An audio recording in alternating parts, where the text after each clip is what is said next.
Okay, welcome dental box.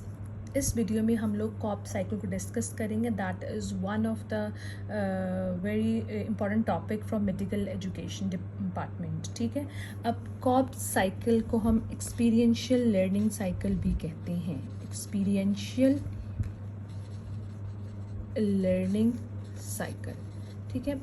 Corp cycle एक ऐसा cycle है जिसके थ्रू हमें पता चलता है कि कोई भी इंडिविजुअल अगर कोई भी नई चीज़ सीख रहा है, कोई भी नया एक्सपीरियंस उसने लिया है, तो वो किस पूरे प्रोसीजर से गुजरता है। ठीक हो गया। इसमें हम लोग एक्चुअल में ये देखते हैं कि जब कोई नया एक्सपीरियंस इंसान करता है तो किस किस चीज़ों से गुजरता है। इसकी 4 स्टेजेस हैं। वो सारी स्टेजेस अगर हम सिर्फ स्टेजेस के नाम ही याद कर लें तो हमें आगे पता चल जाएगा कि वो कौन सी स्टेज में क्या हो रहा है। सब सेल्फ एक्सप्लेनेटरी है। First is concrete experience, right? Concrete experience. Then comes reflective observation. Then comes abstract conceptualization. Then comes active experimentation, right. अब हम इसको एक एग्जांपल से सबको याद देख लेते हैं कि हम इसमें क्या कुछ और इस तरह से हमें मेमोराइज़ करने में भी आसानी हो जाएगी और इसको अपने उसमें प्रैक्टिकल इम्प्लीकेशन भी इसकी समझ आ जाएगी कि कहाँ कहाँ इसकी प्रैक्टिकल इम्प्लीकेशंस हो रही हैं। ओके, अब कॉन्क्रीट एक्सपीरियंस में ये है कि अगर हम मेडिकल की एग्जांपल लेते हैं, इसमें क्या होता है कि जो एक इंडिविजुअल है वो ख़ुद से इन्वॉल्व होता है किसी भी एक्टिविटी में किसी ना किसी तरह से। फॉर एग्जांपल अगर हम सूचरिंग की ले लेते हैं, एक स्टूडेंट है वो सूचर खुद से करना सीख रहा है या वो अपने टीचर को बहुत थॉरली ऑब्जर्व कर रहा है। ठीक है, उस एक्टिविटी में ख़ुद से वो इन्वॉल्व हुआ हुआ है। ठीक है, एक दफ़ा उसने वो चीज़ देख ली, उसके बाद वो क्या करता है, रिफ्लेक्टिव ऑब्जर्वेशन करता है। रिफ्लेक्टिव ऑब्जर्वेशन में क्या होता है कि जो चीज़ उसने ऊपर देखी होती है ना, ठीक है, वो उससे एक सेंस बिल्ड कर लेता है। ठीक है, अपने माइंड में उसका एक सेंस हो जाती है उसको कि इस तरह से ये चीज़ हुई है, उसके बारे में वो सोचता है।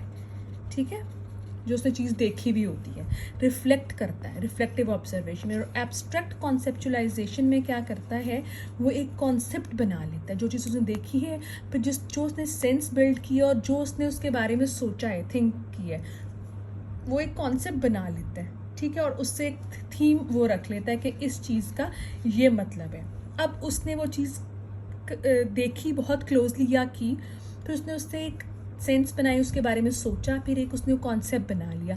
अब क्या होता है कि वो उस कॉन्सेप्ट को लेके उस न्यू नॉलेज को लेके वो फिर नई एक्टिव एक्सपेरिमेंटेशन करता है, उसको फिर नई सिचुएशन में अप्लाई करता है। ठीक हो गया, वो उस कॉन्सेप्ट को फिर न्यू सिचुएशन में अप्लाई करता है।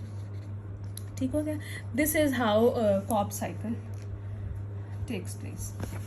अब उसके बाद हमारे पास आ जाता है दूसरा सवाल कि जी कॉप साइकिल तो चलो हमने पढ़ लिया, अब इसको हम यूज़ कहाँ कहाँ करते हैं, इसके मॉडल्स कौन कौन से। पहले हम देख लेते हैं कि इसके यूजेजेस क्या हैं हमारी मेडिकल एजुकेशन में। ठीक है, एक तो हम लोग जो प्रॉब्लम बेस्ड सेशंस है ना, प्रॉब्लम बेस्ड लर्निंग सेशंस हम PBLs कराते हैं, उसकी जो है बेस वो समहाउ कॉप साइकिल के ऊपर बेस होती है कि हम स्टूडेंट्स को एक सिनेरियो देते हैं जिसके बारे में उनको कोई प्रीवियस नॉलेज नहीं होती, तो वो उसी वक्त अपना कॉन्सेप्ट बिल्ड करते हैं, फिर कॉन्सेप्चुलाइजेशन रिफ्लेक्शन करते हैं और फिर उसको एक्सपेरिमेंट करते हैं। ठीक हो गया, या जो हम लोग क्लिनिकल रोटेशंस जो हम लोग होती हैं हमारी, इसमें वो भी इस पर बेस हुई हुई होती हैं।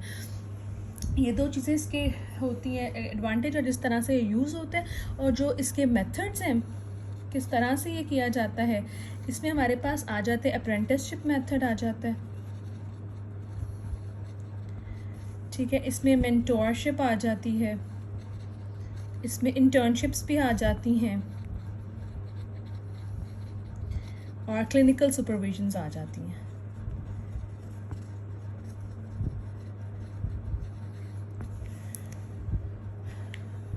Right, this is all for COP cycle.